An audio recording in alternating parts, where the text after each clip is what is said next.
ভাই বোনেরা, হ্যাঁ কেডা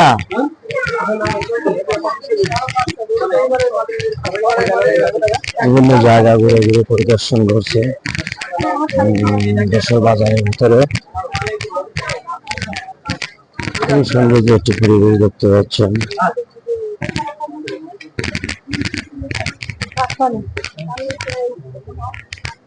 বিভিন্ন দোকানপাট ও মুদিখানা আইটেম বাজারের ভিতরে দেখা যাচ্ছে। খুবই সুন্দর যে একটি পরিবেশ দেখা যাচ্ছে মার্কেটের ভিতরে। ঘুরে ঘুরে দেখানোর চেষ্টা করছি আপনাদের বিভিন্ন জায়গা ও বাজারের ভিতরে। বাম পাশে